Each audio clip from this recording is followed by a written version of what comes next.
स्वागत है आप सभी का हमारे YouTube चैनल में। आज हम NCERT क्लास 10 कृतिका हिंदी के चैप्टर 2 जॉर्ज पंचम की नाक जो कमलेश्वर के द्वारा लिखी गई है इसके प्रश्नों को सॉल्व करेंगे। तो आगे बढ़ने से पहले अगर आपने हमारे YouTube चैनल को सब्सक्राइब नहीं किया है तो सब्सक्राइब करके बेल आइकन प्रेस कर लीजिए ताकि हमारे आने वाले वीडियो का नोटिफिकेशन आपको मिल सके। और अगला वीडियो आपको कौन सा चाहिए ये भी हमें कमेंट में ज़रूर बता दें ताकि जितना जल्दी हो सके हम उस पर वीडियो बना सकें। तो चलिए शुरू करते हैं और देखते हैं कि कौन कौन से प्रश्न हैं और उसके उत्तर क्या होंगे। इसमें पहला प्रश्न है, सरकारी तंत्र में जॉर्ज पंचम की नाक लगाने को लेकर जो चिंता या बदहवासी दिखाई देती है वह उनकी किस मानसिकता को दर्शाती है। इसका उत्तर है, सरकारी तंत्र में जॉर्ज पंचम की नाक लगाने को लेकर जो चिंता या बदहवासी दिखाई देती है वह उनकी गुलाम और औपनिवेशिक मानसिकता को दर्शाती है। सरकारी लोग उस जॉर्ज पंचम के नाम से चिंतित हैं जिसने ना जाने कितने ही कहर ढहाए। उनके अत्याचारों को याद न करके उनके सम्मान में जुट जाते हैं। सरकारी तंत्र अपनी अयोग्यता, अदूरदर्शिता, मूर्खता और चाटुकारिता को दर्शाता है।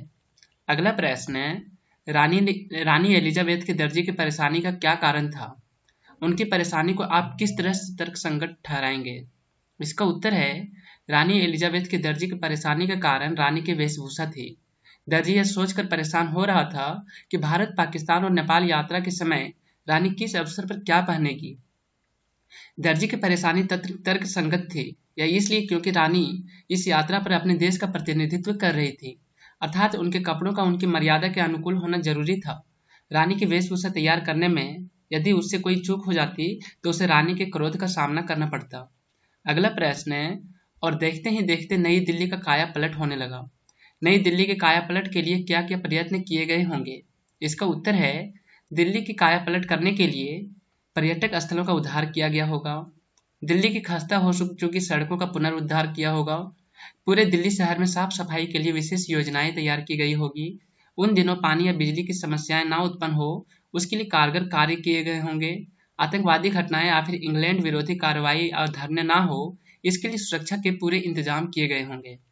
अगला प्रश्न है, आज की पत्रकारिता में चर्चित हस्तियों के पहनावे और खान पान संबंधी आदतों आदि के वर्णन का दौर चल पड़ा है।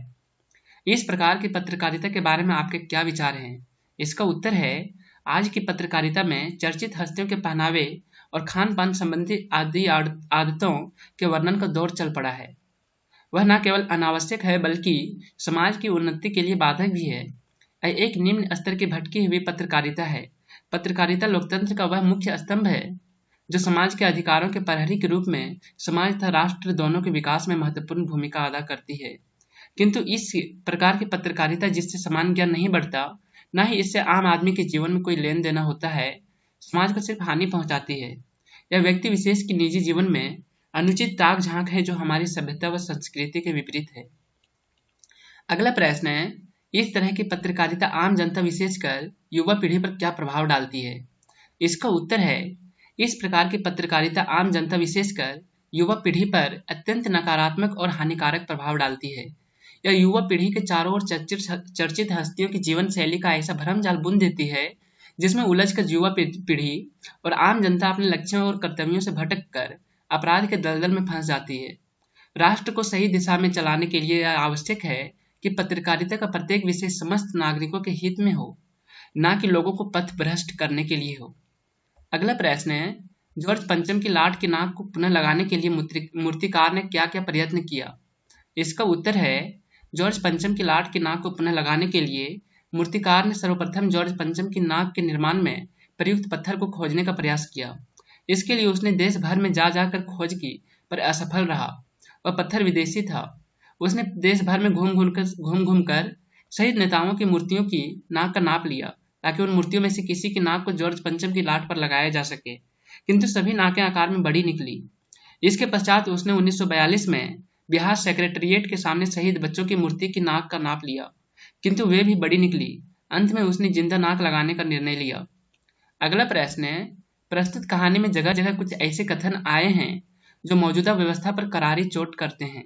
उदाहरण के लिए, फाइलें सब कुछ हजम कर चुकी हैं। सब हुकामों ने एक दूसरे की तरफ ताका। पाठ में आए ऐसे अन्य कथन छांट कर लिखिए। इसका उत्तर है, मौजूदा व्यवस्था पर चोट करने वाले कथन निम्नलिखित हैं।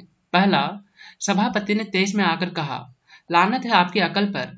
विदेशों की सारी चीजें हम अपना चुके हैं, दिल दिमाग, तौर तरीके और रहन सहन। जब हिंदुस्तान में बाल डांस तक मिल जाता है तो पत्थर क्यों नहीं मिल सकता। दूसरा, मूर्तिकार ने अपनी नई योजना पेश की। चूंकि नाक लगाना एकदम जरूरी है, इसलिए मेरी राय है कि 40 करोड़ में से कोई एक जिंदा नाक काट कर लगा दी जाए। और तीसरा, किसी ने किसी से नहीं कहा, किसी ने किसी को नहीं देखा, बस सड़कें जवान हो गई, बुढ़ापे की धूल साफ हो गई। अगला प्रश्न है, नाक मान सम्मान व प्रतिष्ठा का द्योतक है। यह बात पूरी व्यंग्य रचना में किस तरह उभर कर आई है। इसका उत्तर है, नाक इज्जत, प्रतिष्ठा, मान, मर्यादा और सम्मान का प्रतीक है।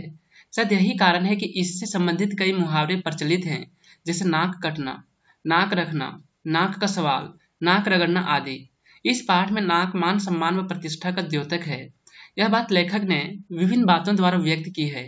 रानी एलिजाबेथ अपने पति के साथ भारत दौरे पर आ रही थी। ऐसे मौके पर जॉर्ज पंचम की नाक का ना होना उसकी प्रतिष्ठा को धूमिल करने जैसा था। यह लोग विदेशियों की नाक को ऊंचा करने को अपने नाक का सवाल बना लेते हैं। यहाँ तक कि जॉर्ज पंचम की नाक का सम्मान भारत के महान नेताओं एवं साहसी बालकों के सम्मान से भी ऊंचा था। अगला प्रश्न है, जॉर्ज पंचम की लाट पर किसी भारतीय नेता, यहाँ तक कि भारतीय बच्चे की नाक का फिट न होने की बात से लेखक किस ओर संकेत करना चाहता है। इसका उत्तर है, यहाँ लेखक ने भारतीय समाज के महान नेताओं व साहसी बालकों के प्रति अपना प्रेम प्रस्तुत किया है। हमारे समाज में यह विशेष आदरणीय लोग हैं। इनका स्थान जॉर्ज पंचम से सहस्त्रों गुना बड़ा है। जॉर्ज पंचम ने भारत को कुछ नहीं दिया, परंतु इन्होंने अपने बलिदान व त्याग से भारत को एक नींव दी, उसे आजादी दी। इसलिए इनकी नाक जॉर्ज पंचम की नाक से सहस्त्रों गुना ऊंची है। अगला प्रश्न है, अखबारों ने जिंदा नाक लगाने की खबर को किस तरह से प्रस्तुत किया। इसका उत्तर है, अखबारों ने इस खबर पर खास ध्यान नहीं दिया कि उन्होंने इतना लिखा कि नाक का मसला हल हो गया है और राजपथ पर इंडिया गेट के पास वाली जॉर्ज पंचम की लाट की नाक लग गई है। इसके अतिरिक्त अखबारों में नाक के विषय को लेकर कोई चर्चा नहीं हुई, न ही किसी समारोह के होने की खबर को छापा गया। अगला प्रश्न है, नई दिल्ली में सब था, सिर्फ नाक नहीं थी। इस कथन के माध्यम से लेखक क्या कहना चाहता है।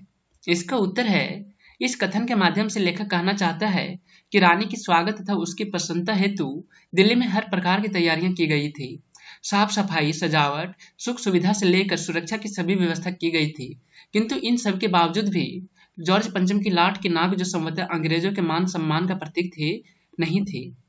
इसका एक अर्थ यह भी होता है कि भारत में अपना शासन खो चुके अंग्रेजों के प्रति लोगों के मन में अब कोई मान सम्मान नहीं बचा था, और साथ ही इससे हमारे प्रशासन की कमजोर एवं त्रुटिपूर्ण व्यवस्था का भी पता चलता है। अगला प्रश्न है, जॉर्ज पंचम की नाक लगने वाली खबर के दिन अखबार चुप क्यों थे। इसका उत्तर है, ब्रिटिश सरकार को दिखाने के लिए कि किसी जिंदा इंसान की नाक जॉर्ज पंचम की लाट की नाक पर लगाना किसी को पसंद नहीं आया। इसके विरोध में सभी अखबार चुप रहे। यदि वे सच छाप देते तो पूरी दुनिया क्या कहती। दुनिया के लोग जब जानते कि आजादी के बाद भी दिल्ली में बैठे हुक्मरान आज भी अंग्रेजों के आगे अपनी दुम हिलाते हैं।